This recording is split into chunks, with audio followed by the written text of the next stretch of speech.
Equal pay for equal work laws are a source of apartheid.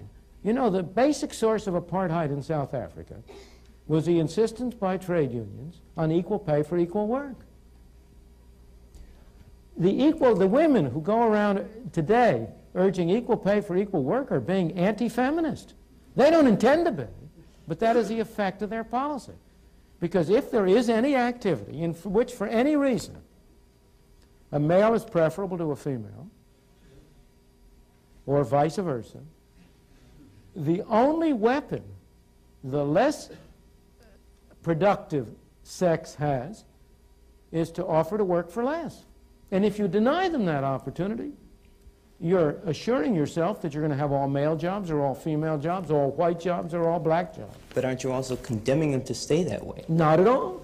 Not at all. The typical course, if you go back to American history, by taking these low-paid jobs, a great many people, not all, but a great many people were able to develop skills and activities, accumulate a little skill, a little capital, a little knowledge, improve their lot, become advance in the stage, get to a higher level of productivity, and get a higher income. That's been the typical way up the ladder for most of the people who came in here. It was a way up the ladder for my parents, for your parents or grandparents or great-grandparents, I don't know which. And that's the way in which, unfortunately, there's no way in which you can immediately propel people to the top of the ladder.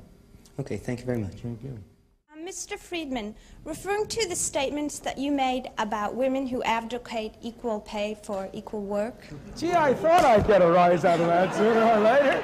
Delighted to have it. Yes, okay, I just would like to know if you're insinuating or perhaps, you know, point-blankly saying that women and other minorities' skills are inferior to those of those now holding those jobs, and that they need to go through a period where their skills need to be improved and therefore deserve to be paid less? No, I don't think desert has anything to do with it. I'm not, first of all, I think desert is an impossible thing to decide. Who deserves what? Nobody deserves anything. Thank God we don't get what we deserve. But I'm not saying that at all. I'm saying a very different thing.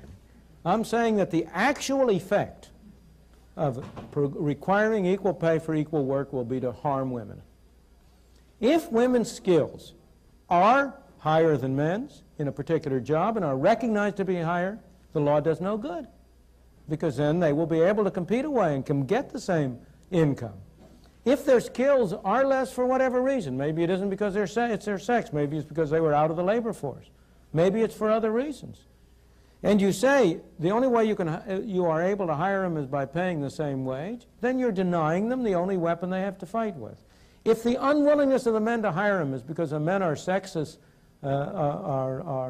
what's the phrase, racist, sexist pigs or whatever, if that's the only reason they want to hire them, nonetheless, you want to make it costly to them to exercise their prejudice. If you say to them, you have to pay the same wage no matter whether you hire women or men, then here's Mr. Sexist Pig. It doesn't cost him anything to hire men instead of women. However, if the women are free to compete and to say, well, now look, I'll offer my work for less, then he can only hire men if he bears a cost. If the women are really good as a man, then he's paying a price for discriminating. And what you are doing, not intentionally, but by misunderstanding, when you try to get equal pay for equal work laws, is what you are doing is reducing to zero the cost imposed on people who are discriminating for irrelevant reasons. And I would like to see a cost imposed on them. I'm on your side, but you're not.